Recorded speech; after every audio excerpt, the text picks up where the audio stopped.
Isang yumstastic na hapon, our yumstastic chutis mula Luzon, Visayas at Mindanao. Welcome sa inyong DepEd Itulay Online Tutorial Program.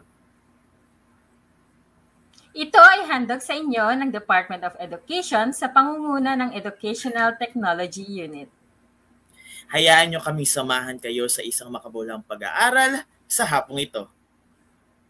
Kaya naman humanda na at sumamang saliksikin ang hiwaga ng humanidades at aghampan lipunan. Welcome sa inyong DepEd Itulay Online Tutorial Program. Ako ang inyong yumstastic tutor na always excited to bring learning. At ako naman ang inyong yumstastic tutor G, ang gigil na gigil na kayo ay paglingkuran at matuto sa hapong ito. Sa subject na philosophy, papalawigin natin ang inyong kaalaman sa larangan ng filosofiya because we learn, we create, and we think in philosophy. Last week, Tutor G, we announced that we will have our Tuty of the Week. Siya ang tuty na nagpakita ng galing at pagiging active sa pagsagot ng mga activity at nakilahok sa ating buong discussion last week. Yes, kaya naman ating i-congratulate ang ating Tuty of the Week, Althea L. Natividad ng 12 GAS mula sa Maligaya National High School, SDO Nueva Ecija. Ayan. Congratulations, Althea. So muli, congratulations Althea. Tutor G, since espesyal ang ating week, ang ating Tuty of the Week ay ating makakasama ngayong hapong ito, live na live. So, without further ado, let us welcome our Tuty of the Week, Althea L. Natividad. Yan. Hello, Althea. Hello po, Tutor Aids and Tutor G. Ayan, saka meron kang mga gustong batiin. Sige, bibigay namin sa iyo ang floor para bumate. Nais ko lang pong batiin ng aming principal, si Ma'am Jesus Adibote, ang ating tutor ngayon, si Tutor Aids, saka si Tutor G. Tsaka po siya na rin po yung aking advisor, si Ma'am Tutor G. At po yung mga teacher ko dyan sa Maligaya National High School, tsaka po yung mga estudyante po dyan. Yan. So, Tutor G? Yes, Tutor Aids. Gusto ko rin ulit batiin ang aming principal na si Ma'am Jesusa Dibote at ang mga teachers mula sa Senior High School ng Maligaya National High School. Hello din po kay Sir Robin Flores na nanonood sa atin ngayon. Hello. Ayan. So, sasamantalahin ko na rin ang pagkakataon, Tutor G. So, gusto ko rin batiin ang aming principal. Principal from Cabiao National High School, ang si Ma'am Rhea Calmat, ang aming assistant principal from Cabiao National High School, si Ma'am Marjorie Gutierrez. And before natin pakawalan, Tutor G, ang ating Tuty of the Week, maaari na ba kaming magtanong ng ilang katanungan lamang? Althea. So, yes, meron yata tanong si Tutor G para sa'yo. Mauna ka na, yes, Tutor Aids. Okay lang, mauna ka na. Okay. So, Althea, gusto lang sana namin malaman sa perspective ng isang estudyante. Kamusta ang new normal or yung bagong pamamaraan ng pagtuturo ngayong school year na ito? Okay naman po siya, pero minsan po mahirap po kasi ang hirap din turuan po yung sarili po, ganun po. Pero kaya naman po. Yes. At matanong ko lang din, Tutor Aids, ano nga ba ang kanyang gustong maging pagka-graduate niya ng senior high since grade 12 na po siya, Tutor Aids? Ano nga ba, Althea? Gusto ko pong mag-educ po. Educ po kukunin ko. So, bakit naman education, Althea? Merong ba naging inspirasyon kaya gusto mag-teacher? Parang wala pong naging inspirasyon, pero parang yun po yung gusto po ng puso ko po. Ang magturo po. Ayan. So, papaalam muna kami sa iyo, Althea. So, babalik ka mamaya para tulungan kami ni Tutor G para sa pagsagot ng ating mga activity. So, see you again, Althea. Ayan, Tutor G. So, sabi ni Althea kanina, medyo nahihirapan siya sa new normal, di ba? So, andito tayo, tulad natin mga tutor dito sa Itulay, kasi tayo yung mga magtutulay ng edukasyon para sa kanila. So para hindi na sila mahirapan sa pagsasagot ng mga module. So tutok lang kayo dito mga chuti kasi kami ang bahala sa inyo at tutulong para makapagsagot kayo ng inyong mga module. Ayan. So babalikan natin si Althea mamaya. Tutor G. Yes, Tutor AIDS. So welcome chutis and parents sa ating subject na Introduction to the Philosophy of a Human Person. So this is our quarter 2, week 5, which is entitled Freedom and Responsibility. Okay, muli amin pong pinapasalamatan ang DepEd Region 4A Calabarzon para sa module na gagamitin natin today. So this module is also available in our DepEd Commons site, Tutor AIDS. Ayan. So before anything else, Tutor G, we have this following objectives. So at the end of this session, you should be able to identify the different concepts related to understanding of human freedom, then explain the relationship between human freedom and obligation, and distinguish human actions from acts of man, and distinguish intellectual choice from practical choice. Yes, Tutor AIDS. So ngayon, let us have an activity. So the directions, let me read them first. Examine the following statements. Can you tell if such statement is true or not? Put a thumbs up if the statement is true and a thumbs down if the statement is misleading. Ayan, Tutor G. So, sabi ni Tutor G, thumbs up if the statement is true, and thumbs down if the statement is misleading. Okay, number 1, biocentrism believes that humans are not the only significant species on the planet. So, ang isasagot natin, chutis, alam niyo na to, number, and thumbs up or thumbs down. So, hello sa ating 70, more than 70 sa ayan. So, yung mga nanonood sa atin. So, andyan si Justin Curl, Ninia, si Anna Rose. Habang hinihintay natin, again, chutis, number 1, and then thumbs up or thumbs down. Ayan, may nagsagot na, Tutor G. So, sabi ni Lorraine, thumbs up. Sabi ni Althea, ayan. Si Althea, thumbs up. Okay, si Nerissa, si Nessie, si Bea. Okay, so Tutor G, ano ba ang tamang sagot? Ang tamang sagot ay thumbs up. Okay, very good. Okay, for our number 2 question, anthropocentrism view drives the activities of humane organizations that advocate the ethical treatment of animals. Okay, so susulat natin ang number 2 plus ang ating sagot. Is it a thumbs up or thumbs down? Ayan, Tutor AIDS. So marami pa rin tayong sumasagot sa number 1. So again, uulitin ko lang. Number 2, anthropocentrism view drives the activities of humane organizations that advocate the ethical treatment of animals. Ayan, so meron na tayong mga sumagot, no? Karamihan ng mga sagot natin, Tutor AIDS, ay thumbs down. Tignan nga po natin kung thumbs down. Ang tamang sagot ay thumbs down. Very good, Tuties. Yan, magagaling talaga ang ating mga chutis. So next tayo, Tutor G. The ability to regulate one's action and behavior is called frugality. Okay? So thumbs up or thumbs down lamang. Number 3, and then your correct answer. Ayan, marami pa rin, Tutor G. May nakikita pa rin ako sumasagot sa number 1, and then number 2. Ayan, nakita ko. Talaga nangunguna ang ating Chuti of the Week na si Althea. Ayan, thumbs down. Thumbs down. Thumbs down. So karamihan, Tutor G, ay thumbs down ang sagot. So ano nga ba ang tamang sagot, Tutor G? Thumbs down. Ayan. Very good, Chutis.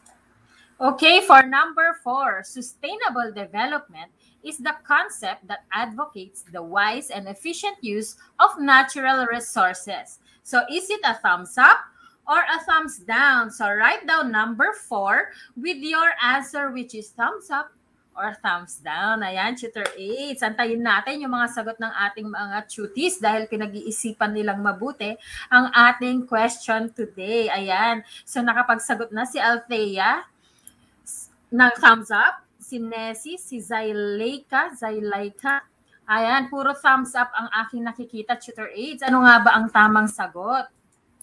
So, ang tamang sagot ay thumbs up. Very good, Chutis. Okay, Chutis. So, last number na to, number 5. So, ecocentrism places great value on ecosystems and biological communities. So, ano nga ba ang tamang sagot, Chutis? Number 5. And then, thumbs up or thumbs down. Ayan, meron pa nagsasagot, Tutor G. Ayan, may mabilis na nagsagot sa number 5. Ayan, si Althea pala ang mabilis na sumagot, which is thumbs up. Okay, kita ko rin dito si Lorraine. Ayan. And then si Justin. So ano nga ba ang tamang sagot, Tutor G? Okay, thumbs up. Very good, Chutis. Napakagagaling.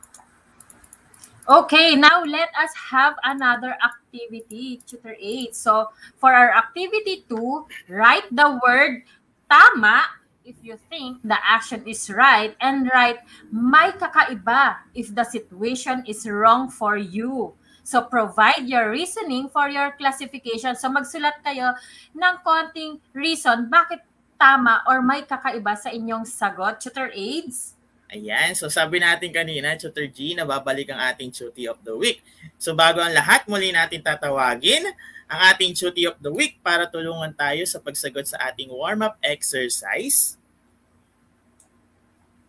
Okay, once again, let us welcome Althea L. Natividad. Ayan.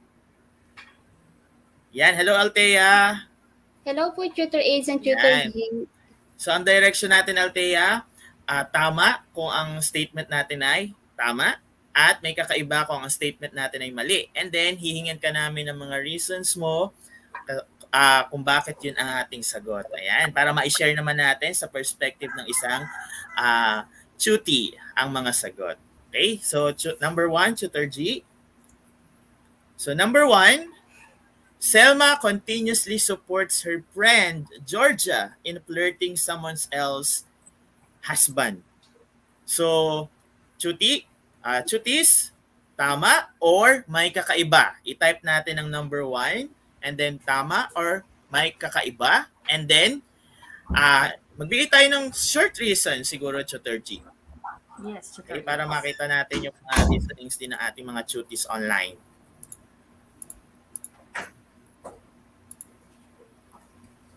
Yan. Ayan, may sumasagot dito. May kakaiba. Ayan. Si Jen. Okay, so meron din si Justin. Sabi ni Justin, may kakaiba. And then si Joseph, may kakaiba. And then Joseph, Bulaklak, may kakaiba. So hindi sila nag-provide ng any reason. So ang tatanungin natin ngayon ay si Chuti Althea. So Althea, sa tingin mo, ano ang sagot dito sa number 1? May kakaiba po, Tutor Aids. Okay. Bakit kaya Althea? So, pwede ba namin malaman ang reason mo kung bakit may kakaiba? Opo. Kasi po, alam naman po natin ng pag-flirt sa iba na may asawa is mali po yan kahit saan po natin tingnan. Dapat, pinigilan mo na lang yung kaibigan mo kung para sa isuportahan po siya sa mga ganong bagay po. Okay. So, mali nga naman sa...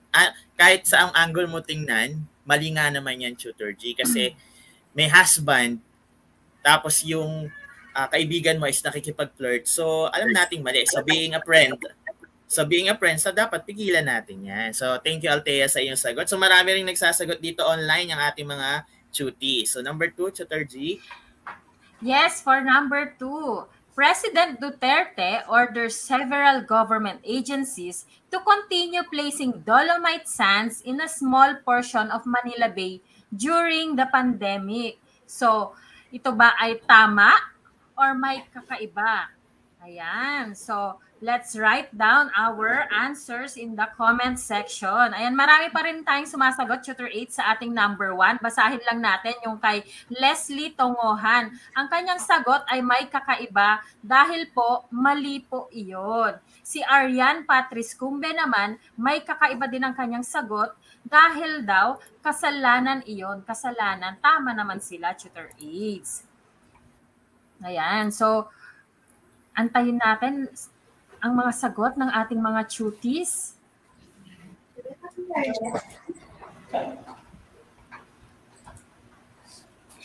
Mukhang nahihirapan sila, Tutor Aids, dito sa ating number 2 question. Kailangan natin ng call a friend. So, tawagin natin ang ating cutie of the week, Althea. Ano ba ang iyong opinion dito sa question number 2? Tama ba or may kakaiba? Para sa akin po, may kakaiba po siya. Dahil dapat po, unahin po natin yung tungkol sa kinakaharap ng mundo natin ngayon ng pandemya. Dapat po, di ba po pagka gumawa ng ganun, minsan yung iba hindi nasusunod yung mga protocols. Kaya po dapat, mas inuna po yung sa pandemya kaysa po dun sa paglagay ng Dolomite Sand sa Manila Bay po. Aha, okay, tama.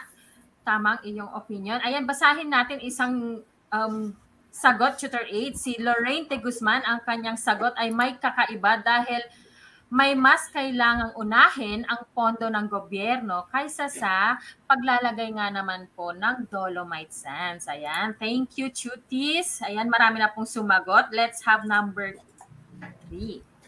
Ayan, so ang number 3 natin medyo mahaba. So makinig tayo, cuties, ha? So number 3, Maymay is in the average of failing her exam in general mathematics. While she is taking the exam, she received a small piece of paper from his classmate Ben.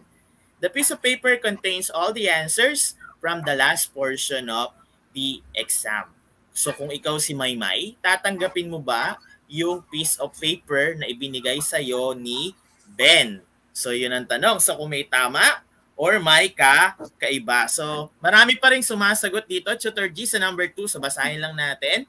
May mali dahil ngayon ay dumadanas tayo sa pagbagsak ng ekonomiya at madami ang nagugutom, madami ang nawawalan ng pag-asa dahil sa pandemya. Mas mahalaga ang kakainin kaysa sa ikagaganda ng Manila Bay. Yan ay ayon kay Justin Kurt. Ayan. So marami ang nagsasagot. So meron na tayong nagsagot dito. Tutor G, sabi ay hindi dahil mali ang pandadaya. Siguro ibig sabihin niya rito. And then sabi yan, may kakaiba dahil ito ay pandaraya. So tanungin naman natin ang ating cutie of the week tungkol sa kanyang mga reasons o sasagot niya sa ating number 3. Ayan. May kakaiba po Yes, siya. Kasi po, may kakaiba po. Kasi po, paano po tayo matututo kung sa classmate tayo aasa, di ba po? Dapat aralin po natin yun kasi para sa atin din naman po yun. Tayo rin ang mahihirapan kung mangungopya lang tayo at hindi natin yan naaralin. Yun lang po. Okay, thank you, Ayan, Althea. so tama. Ayan. Okay, sa number 4, Tutor Aids, mahaba na naman ang ating question, pero madali lang tong intindihin, okay? Molina is in charge of the distribution of medicines in her barangay. The local government of Imus usually provides for extra packages of medicines as a buffer stock or reserve in case of uncounted members of barangay. So one day, Jocelyn, a citizen from Calamba City, offers to buy the extra packages of medicine from Molina because there is a shortage of medicines in Calamba. Molina in turn sold the extra medicines to Jocelyn. So tama po ba ito or may kakaiba?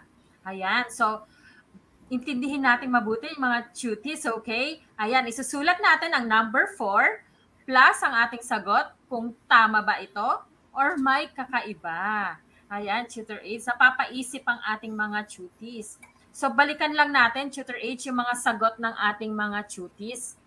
So, itong si Tristan Hakamile. So, ang sagot niya kanina sa number 3 ay may kakaiba dahil kailanman ang pandaraya ay hindi magiging tama. Ayan. Ang sagot naman ni Joseph Conrad Bulaklak, Tutor Aids, may kakaiba dahil nagkopya pero kapag bagsak sa subject, wala pong matututunan. Ayan. Maganda ang kanilang mga reason, Tutor Aids. So, Ayan, wala pa tayong mga sumasagot sana. Mahaba sigurado, Tutor Aids, ang kanilang mga sagot. Kaya wala pa tayong mga nakikitang lumalabas. Mahaba yata, talagang napapaisip ang ating mga tuties ngayon. So, unahin lang natin tanungin si Althea, Tutor Aids. Ano nga ba ang iyong opinion or sagot dito sa ating number 4 question? Althea. Ma'am, sa totoo lang po na nalito din po ako. Parang pareho kong gusto ko silang sagutin. Kasi po, tama po na pinaano niya sa kabilang barangay kasi naubusan sila. Pero parang mali po na pinabayaran niya kasi sa gobyerno din po ang may-ari nun po. Ganun po. Yes. So, ang iyong sagot ay may tama, pero meron pa rin kakaiba. Ayun ang sagot ni Chuty Althea. So, next na tayo, Tutor Aids. So, babasahin natin mamaya ang mga sagot ng ating mga... Ayan, meron nang sumagot, Tutor Aids. Meron na si Lorraine de Guzman. Thank you. May kakaiba ang kanyang sagot dahil binebenta niya ang pinoprovide na extra packages of medicine na para sa hindi nabilang sa barangay. At si Nessie Escultura, ang kanyang sagot din ay may kakaiba dahil ipinagbili niya ito. Tama nga naman sila, Tutor Aids. Very good, Tuties. Ayan, so number 5 na tayo. Medyo mahaba rin ito, Tuties. So, number 5, Ruby is the best online seller in her town. She can earn as much as 10,000 pesos per day. On the other hand, Celeste is a newbie in online selling. She barely earned 1,000 pesos per day. Knowing Ruby's ability to sell online, Celeste approaches Ruby and asks the latter to teach her how to be a successful online entrepreneur. Ruby asked for a tutorial fee because she said that it entails a lot of work just to make an online strategy. Ayan. So ano nga ba ang tamang sagot? Si Ruby daw po ay magaling sa online selling. So kumikita siya ng 10,000. Si Celeste ay newbie lang, 1,000 a day lang kinikita. So nagpaturo ngayon si Celeste kay Ruby. Kaya lang, si Ruby ay nanghingi ng bayad sa kanyang tutorial as bayad sa kanyang tutorial fee. Kasi sabi ni Ruby, hindi daw madali ang pag-tutor regarding sa online business. So habang hinihintay natin, Tutor G, may mga sumagot dito. Okay, si Joseph, sabi niya may kakaiba sa number 4 kanina. Pero medicine ay offer mga packages dahil kailangan bumili, dapat paumanhin.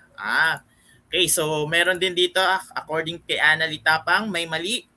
Dahil siya lang ang in charge sa pagdidistribute, dapat nagtanong muna siya sa barangay officials bago niya binenta.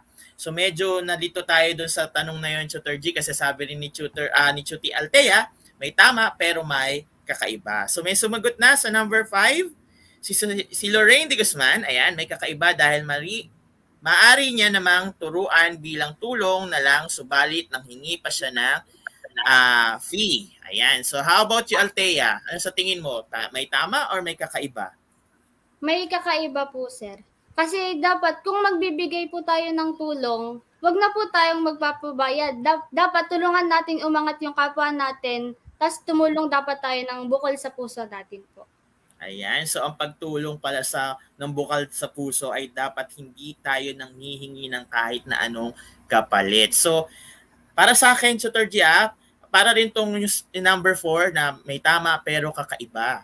Kasi meron talaga mga expert na humingi talaga ng tutorial fee kasi may mga bayad nga naman kasi kumbaga yan yung kabayaran nila dahil may professional fee tayong tinatawag. Ayan. So, pwede may tama or pwede ring may kakaiba. Basa lang tayo ng isa pa. So sabi ni Claicas Estrelon, so di ko mabanggit yung name. So may kakaiba dahil humingi siya ng bayad, kung pwede naman na tumulong siya ng libre at isupport din niya ang kanyang kapwa seller. So ayan, so mabuti at narinig natin ang mga opinion ng ating mga tuties at syempre ng ating Tutie of the Week na si Althea. So maraming salamat mga tuties at dito na tayo magpapaalam sa ating Tutie of the Week na si Althea. Maraming salamat sa pagsama sa amin sa hapong ito. Okay. Thank you, Althea. Thank you, Althea. Ayan, Tutor G. Okay, Tutor 8. So let's move on to our lesson 1. So human actions versus acts of man. Okay, so we have human actions versus acts of man. So an act that is performed only by a human being and thus is proper to man. Not every act that a human being does is a distinctively human act. Some acts that human beings do are performed also by animals. For example, vegetative acts and acts of perception and emotion. When a human being does such acts, they are called acts of man, but not human acts, Tutor A. Ayan. So dito, Tutor J, distinguish natin yung pagkakaiba ng human action sa acts of man. So sabi rito, yung acts of man daw kasi is about vegetative acts or nagagawa rin ng mga animals tulad ng paglaki, pag-consume ng nutrition, at syempre yung reproduction, and then also the act of perceptions and emotions. So iba daw ang human action sa acts of man. Kasi ang acts of man, pwede rin gawin ng ibang hayop. So ano kaya yung difference nito, Tutor G? Okay. So meron tayo rito ang acts of man. Acts of man are actions shared by humans and other animals, while human acts refer to the appropriate actions of human beings. What makes an act performed by a human being distinctive a human act is that it is voluntary. That is an act in some way under the control or direction of the will, which is proper to man. Yes, Tutor Aid. So pag sinabi nating acts of man, isaalang-alang natin yung distinct character nito na involuntary. As opposed to sinabi natin na, sinabi natin kanina about human acts na voluntary. So human acts, voluntary. Tapos acts of man, involuntary. Kaya din natin ang acts of man ay shared by humans. Kasi sinabi natin shared by humans and other animals. Tapos is also because we act according to instincts. So yung animals, they act according to instincts. Okay, so it is intentional and unconscious. And again, when we say human acts, ito ay acts performed freely and knowingly. Ayan, Tutor Aids. So we have Aristotle's distinction of voluntary and involuntary actions. So first we have voluntary actions. So these are acts originating from the individual performing the act using knowledge about the situation of the action. Ayan. So Tutor G, the voluntary action. So ibig sabihin, pag ginagawa mo ang isang action voluntarily, meron kang knowledge about that action. So hindi mo pwede sabihin na hindi ko alam yung ginagawa ko. Okay? So pag di mo alam yung ginagawa mo, ibig sabihin that is not a voluntary action because you have the full knowledge for the situation for you to act of the voluntary action. Ayan. Next, Tutor G, we have here the classification of voluntary actions. The first one is voluntary. Okay, that is the actions that are performed from will and reason. Yes, Tutor Aid. So sinabi mo nga, voluntary actions is when we act with reason and will. So as we have said, kontrolado ng consciousness natin ang ating mga galaw. So ayun ang voluntary actions. Okay, next we have related to compulsion. So it is considered as mix of voluntary and involuntary. It is more voluntary if the desire and choice has been performed, and involuntary if it has considered preferences or alternatives. Tutor Ayan. So, Tutor G, related compulsion is combination of the two. So, ibig sabihin, it is voluntary because you're aware. Alam mo yung ginagawa mo. But, it is involuntary because you don't have the control. Okay, you have the excessive activity that you cannot control to your purpose. Example dyan, Tutor G, yung pag-shopping natin. Alam natin nagsha-shopping tayo, pero minsan, hindi tayo nakakapag-control sa kung ano yung mga bibili natin. So pag uwi natin, ay naubos na yung pera ko kasi hindi ko na-control yung sarili ko. Ayan yung mga compulsion. Another one, yung gambling, yung pagsusugal. Ayan, alam natin yan. Aware tayo na nagsusugal tayo, pero hindi tayo aware na sobra-sobra na pala yung itinataya natin at the point na nagkakaroon na tayo ng utang. So yan yung related to compulsion. Okay, Tutor G, we have here the involuntary actions. So those are the acts done under A, force of coercion, and B, ignorance where the doer failed to understand the effect and feels sorry on the result. Yes, Tutor A. So sa involuntary actions, examples of this is when you are being kidnapped by a big guy, maliit ka lang.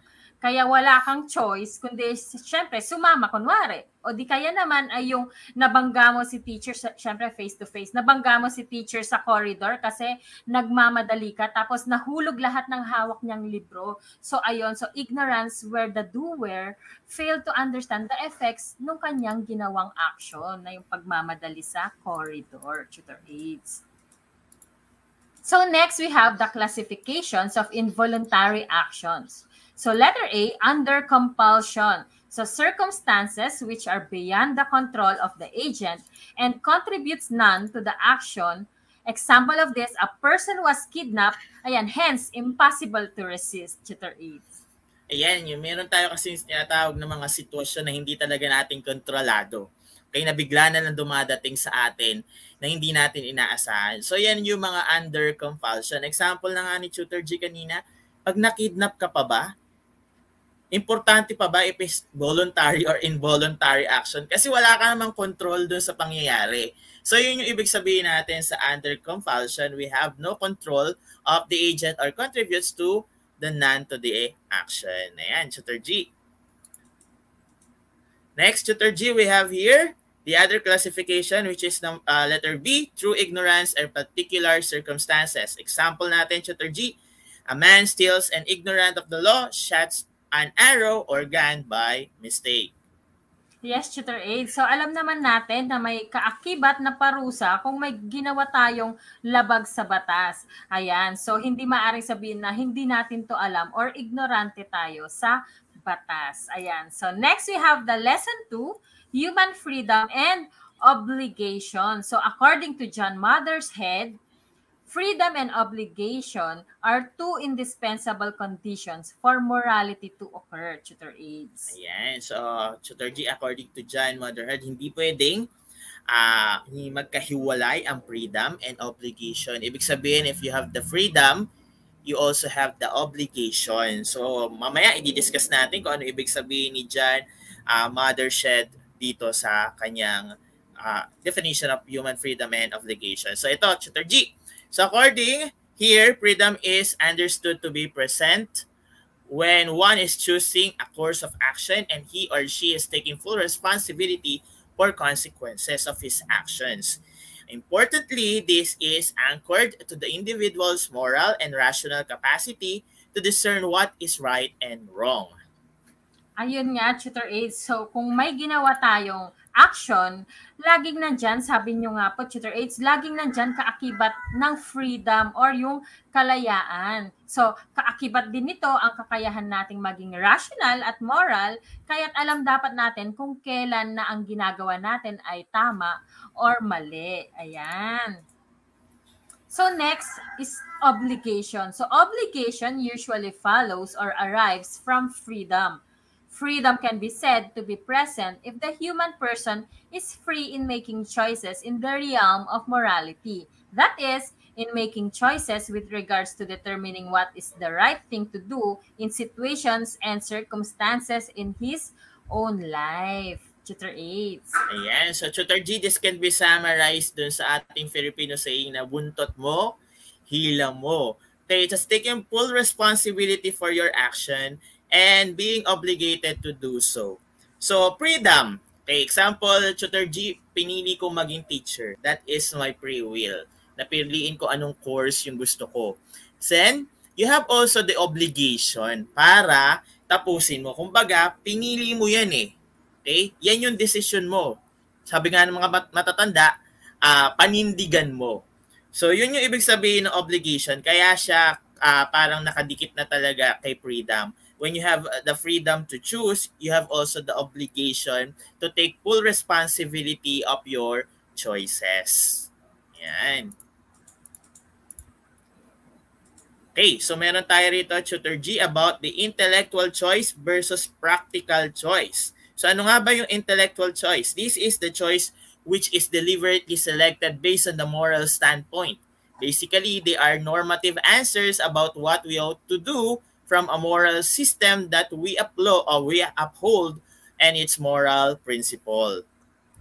Yes, Tutor Aids. Kaya't ginagamit natin ang ating intelektual na kaisipan at kakayanan. So, isinasaalang-alang din natin ang mga behavior na katanggap-tanggap sa society. For example, when you are to decide in a moral issue, you can try to give intellectual choices as a normative answer. So, here, you are simply assuming because you are not, as it were, facing the actual moral situation described in the dilemma. For example, tulad na lamang sa mga teenage pregnancy. So in this case, the answers that you are inclined to give are prescriptive in this imaginary and hypothetical situation dahil hindi mo naman to nasubukan pa kunwari. Ayan, Tutor Aids.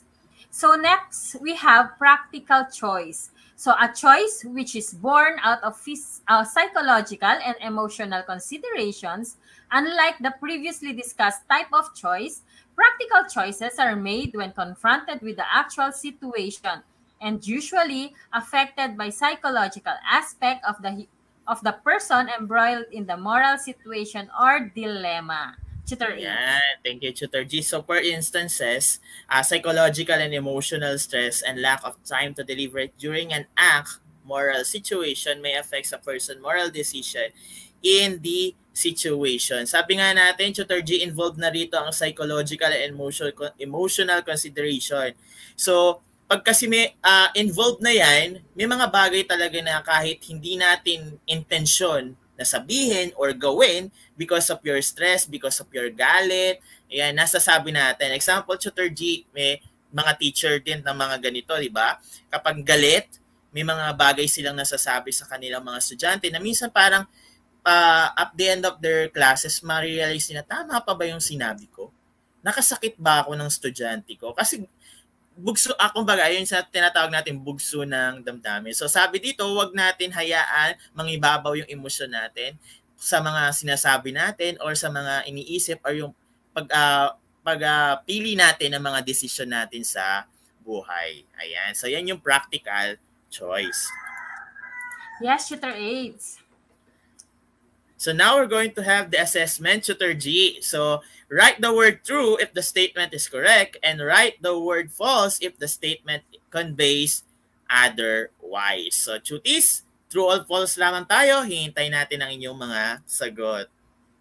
Yes, for number 1, human actions are always conceived intellectually. Is it true or is it false? Ayan, so isusulat natin ang number 1 plus ang ating sagot kung ito ba ay true or kung ito ba ay false, Tutor Aids. So, ayan.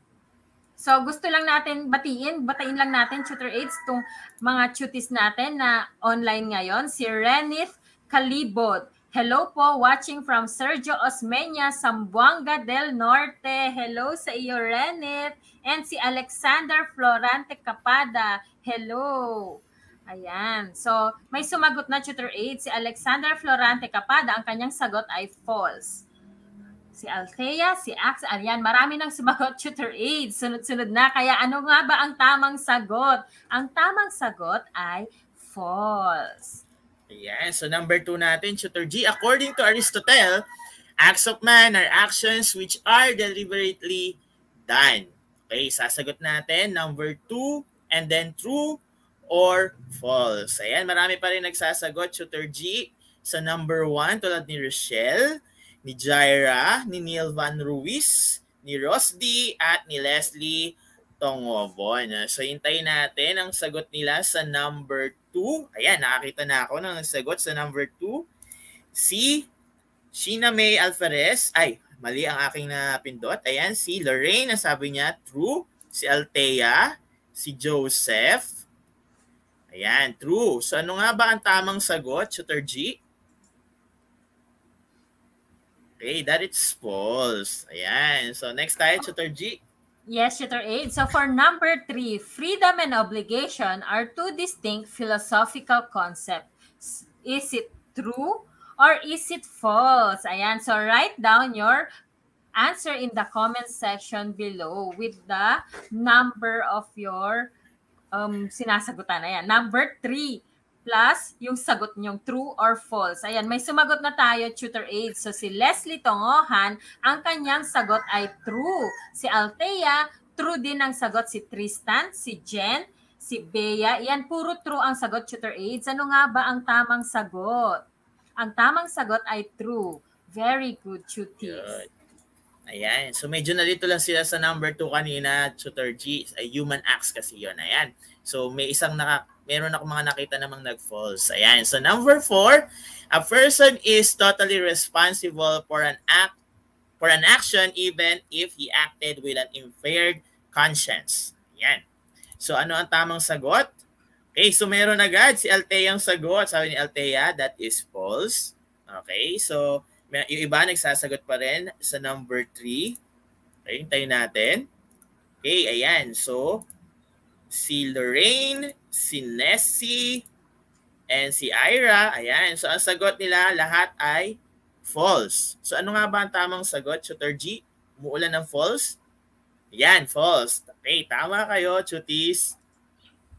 Okay, for the last question, a choice is made from freedom if the person totally knows the kind of choice he makes even though unsure with the consequences. So, write number 5 with your answer. Is it true or is it false? Tutor Aids, ayan. So, marami pa rin sumasagot sa ating number 4 question. So, hello sa inyo, sa mga sumasagot sa number 4. Ayan, meron na tayong number 5, si Maria Lensan Arnejo, ang kanyang sagot ay true. Si Althea, ang kanyang sagot ay true. Si Alexander, true po. Ano nga ba ang tamang sagot, Tutor Aid? So, ang tamang sagot ay true. Okay, very good, Tuties. Ayan. So, before we end up our session, wrap up muna tayo, Tutor G. So, with freedom, you become a whole and new responsible person. This is why freedom is such a trait which cannot be handled by the weak minds. Okay, train yourself to be strong and choose the right thing no matter what befalls. So yan ay according to beaninspirer.com. So muli, narito ang bumubuo ng Senior High School Humanities and Social Sciences. Lagi po tayong sumubaybay tuwing alas 4 ng hapon para sa Philosophy of the Human Person.